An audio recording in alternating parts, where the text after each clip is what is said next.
Hello, Ryan here, and welcome to Star Citizen Sunday. This is a weekly show which covers all of the news from the week just past. Be sure to subscribe if you like what you see, and let's get on with it. This week, we check out the upcoming improvements to radars, scanners, and ping. The Hercules C2, M2, and Nova Tonk are in the latest PTU build, plus what to look forward to in the month of May. It is going to be quite a big one. So this week's Inside Star Citizen kicked off looking at the upcoming changes to the radar, scanners, and ping system. Radar is passive and what you currently see in your range displayed on your radar. Ping is for when you think that there could be something around you that you can't see and it's not displayed on your radar. This could be something very, very far away or influenced by an ambient signature. And the downside of ping is that everyone around you will see that you have pinged, so kind of giving your position away. Scanning is the gathering of more information of a particular contact. Basically, you ping out and find something of interest, then it will appear on your radar. You can then scan them further and gather more information, allowing players to decide whether it's something worth checking out or not. Now, the current signature system fluctuates as you turn components and systems on and off, but there is not enough information about how well you are detectable by other players or AI. The scanner can scan ships right now and see what there is on board, like the cargo, which is going to be very useful for the lore system, being able to detect if they have any illegal cargo on board, and obviously this will lead into smuggling. But they want to improve the ping system to allow you to find things and points of interest at much greater distances to decide whether you want to investigate further. Now, with the new radar, they have tweaked how things get detected, allowing players to hide within the signatures of gas clouds or larger ships. So for example, you could see a really large ship and that is showing up on your radar, but not until you get close enough and scan further can you see that there are actually multiple ships hiding in close proximity, being masked by the signature of the larger ship. They will be exposing more information to gain from scanning, like who's on board, what type of armor or cargo it has, whether there's a wanted person on board, or maybe it's transporting volatile cargo.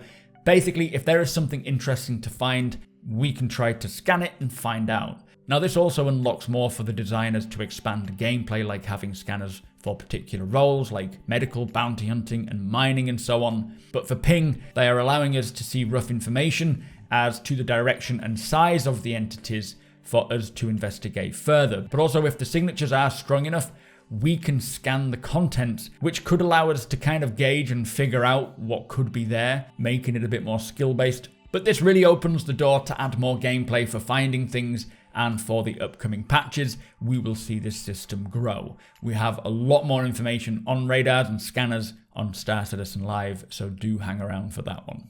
Anyway, moving on to a sprint report, progress was made on hospitals, starting with props like tables and medical trolleys and gurneys, which will utilize the push-pull mechanic, and also this will tie into our own medical ships in the PU. They progressed on new Babbage's drop-off hangar, a medical room, exterior vistas outside, and placeholder signage to help dress up the location. Also, do expect to see more plants added of varying heights, just to add a bit more verticality. We got to see the grey box nurses station in the ward area, with them saying that this is likely to be the first area to be taken to final art to help as a visual guide for the rest of Brentwood Hospital. Orison's General Hospital is coming to the end of Greybox, and we got to see the lobby insurance booths and other areas for us to discover. When in final art, expect to see more glass and light effects. Moving on to spacescaping, they progressed with early warm-up tests for the creation of gas clouds to populate the location of the Stanton Pyro jump point. And since we saw it in 2019 at CitizenCon, it has actually been updated with all of the new tech advancements since then. But they did say they haven't quite got that butterfly shape yet, so I wonder if that is what they're going for.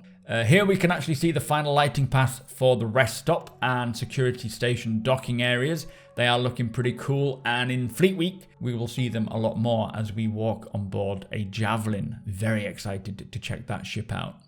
Next up, we had a look at the high heat refinery worker outfit currently progressing through the character pipeline. The text on this outfit is modular, so it can be used by any company who needs it, plus the helmet is modular as well to expand on the variation for NPCs wearing it.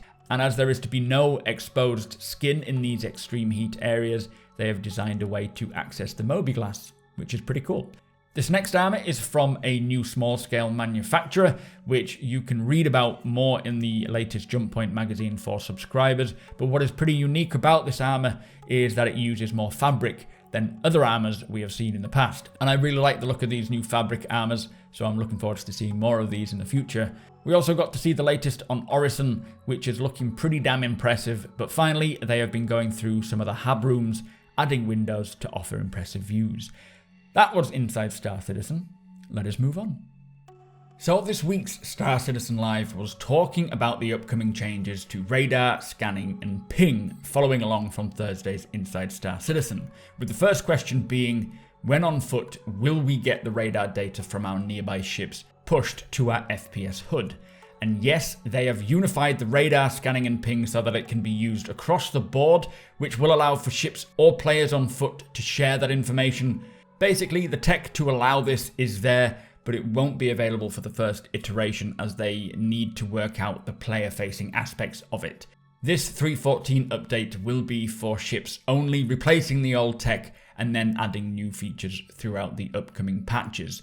But for an example of this, if you leave your Prospector, your FPS radar may display everything that the ship radar was seeing, but it'll depend on what you have installed both in your ship and on foot. Next question is, will we be able to find and save data and then transmit that data for UEC? And yes, this is definitely still part of the plan, but not for 3.14, but this is definitely the direction they want to go in. Will ships designed for scanning purposes have more sensitive radar and scanning technology available to them? And yes, upgrade paths will be available, which will alter many things. They have unlocked a lot of information and how to categorize that information that designers can use to alter many areas. I would personally expect a large amount of variation in ways that the scanners and radars can differ or be used. It really sounds like the process of using these systems will be very much a skill on its own, with some players becoming highly adept at utilizing these tools as well as countering their use. It'll be quite exciting to see this system expand and, of course, introduce electronic warfare as well. Next question, will turning off all systems allow us to get close to enemies without being picked up by a passive scanner? Now, this actually depends on so many factors. The ship that you're using, for example, even what's inside your ship as cargo can emit IR, your cross-section signature, which is a visual thing, and if you are at close range, they will likely visually see you as your cross-section is accurate to the angles of your ship. So if you are presenting a larger surface area of your ship, then your cross-section signature will be huge. So it depends on many factors, not to mention what they're using and if they're actively looking or not. So it really depends on many factors which account for what they're doing and using, plus what you're doing and using.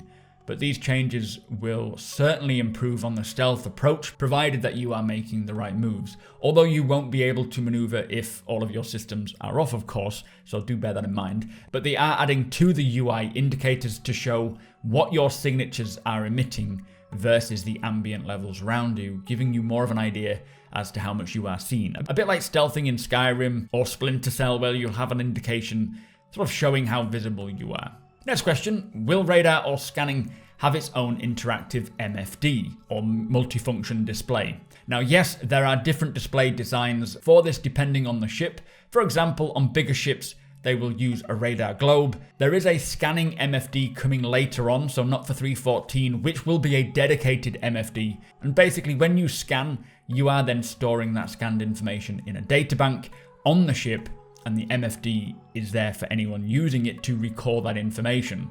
So following on from that question, the next question is, can we get a dedicated station to scanning and radar? And yes, each seat right now has their own subcontext. So if someone is in a seat and they scan something, that scanned data is then stored in the ship's databank and is shared across the entire ship. So the pilot, the gunners, everyone can see this information. And this is coming for 3.14, so that's really exciting to hear. Jared did say that this is to do with the operator modes, basically multi-crew stations, which we will see on Inside Star Citizen next week. And it's going to be great having more stations for another member, building up those multi-crew stations to give need for extra crew. I really love this. Next question, can we have the functionality to choose or filter what we scan? So right now they're still discussing what control players will have with scanners, but the radar has actually had a lot of back-end foundational stuff done to it to be able to turn on or off certain signatures or even contact types. But this is still just behind the scenes at the moment. They still need the UI to expose this functionality to players. Next question, will you be changing the cube style visual for ping? And yes, they will. They have had graphics and visual effects concepting new ideas. The box is gone and it's replaced with kind of a fuzziness to indicate that there is something in a general location or direction to encourage players to decide whether they want to further investigate or not. The visual effect is eventually going to be more of a 2D effect personal to the player, but for 3.14 it is still 3D, but it looks more like the intended 2D effect, which will come in a later patch. Next question, will FPS radar be able to discover harvestables or minables? And this will be determined by the type of radar and scanner that you have on your person. When we get the first iteration, it might be that the FPS scanner and radar exposes everything, and then they will decrease this over time to offer various upgrade paths, like with the ships. So expect more variations to both ships and FPS scanners over time as the system expands. Will scanning ever be skill or knowledge based rather than just holding down a button?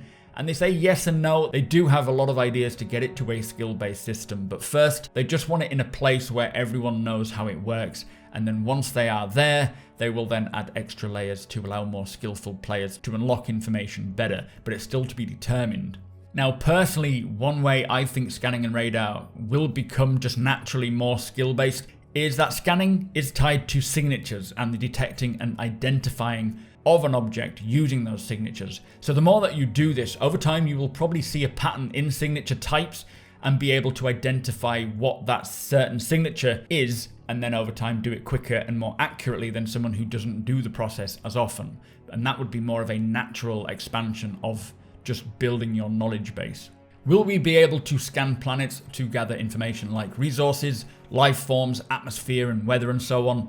And they said that one big fundamental change that they have done is how they can make anything scannable. Having a scannable planet is achievable with the system they have, but whether they want to give us the option to use that is a different question, and these guys are not the ones to answer that. But I really love the idea of finding a new system, scanning the planets and gathering information on the system, or even just when it comes to buying land, being able to scan that land and use that information to determine a value for that section, which is something that was actually mentioned during the 2017 CitizenCon Pioneer panel. So I would expect they will find a good way of utilizing this, but I think they don't want to commit to an answer. Plus, they are the guys building the technology, not the gameplay associated with it. Next question, with the introduction to FPS scanners, will we see the removal of god markers for PvP bounty hunting? Well, actually any bounty hunting for that matter. Now again, these aren't the guys to answer this question, but they are quite certain it will. Having the ability to track and hunt for bounties is the intended gameplay for bounty hunting, and a dedicated bounty hunting scanner has been spoken about in the past, so it definitely sounds like that's the direction they're going in. Next question, what can you tell us about counter-scanning tools like jamming? So they say radar is based 100% on signatures and ambience like environmental or other objects. Chaff actually generates a volume of ambience that can accurately mask these signatures, so using that they can then make a radar jammer which will maybe spit out ambient fields, masking others' radars. Tech-wise, again, they are there, but the design for how players will use this needs to be worked out, but it will most likely be a jammer of some form. And so the final question is regarding long-range scanning. How will this work and not have to be redone when server meshing comes in? Now, the system will query the backend that'll find things based on the radar that you have and then report that to you in some way. And all of this is stored in the database, so it's there when you need it. Once server meshing is in, you'll be able to see things on all the servers that are relevant to you, as these are all stored in the database, and it's all being designed to use this when ready, so no major rework will be necessary. So that was Star Citizen Live talking all about scanners, radars and pings. Some really cool stuff coming down the pipeline. As usual, it'll roll out in smaller tiers and just be built upon over time, but getting more multi-crew going getting more tactical and skill-based gameplay in combat and all other areas of the game is going to be so much fun to see this evolve. But with that said, let us move on. So also this week, both monthly reports are available to read, which I am currently working on, so do expect breakdown videos on both the Squadron 42 and PU monthly reports soon. The roadmap was updated, which brought with it some pretty exciting changes, including the new additions of the Banu Merchantman, the Vulture and the Corsair. I have broken this down in a separate video already, which I will link in the description below. May's subscriber flare was revealed along with the latest lore post taking a look at the Lightning Bolt Company, and finally we had a This Month in Star Citizen post which highlights what to expect for the month of May. Coming up we have a Reputation Spectrum AMA, Alpha 3.13.1's release to the live servers. This brings the Hercules C2 and M2 and the Nova Tonk. Do check out my C2 video in the description below if you would like. Invictus Launch Week has a ton of exciting things to look forward to, like exploring an active duty Aegis Javelin, a Bengal carrier flying around in the fleet, plus a free fly, but most importantly, or what I'm most looking forward to, is the Tony Zurevec presentation on Star Citizen's systemic architecture, which include the quantum simulation and new tools and technology that'll make the Star Citizen dream a reality. That will release this month, so we have so much going on and a lot to look forward to. So that brings us to the end of the show. If you do enjoy my content, please consider subscribing and hitting that like button. Also, I am able to do this thanks to my very generous patrons and channel members. If you appreciate what I do and would like to help make it even better from as little as $1 a month, all of the links are provided below.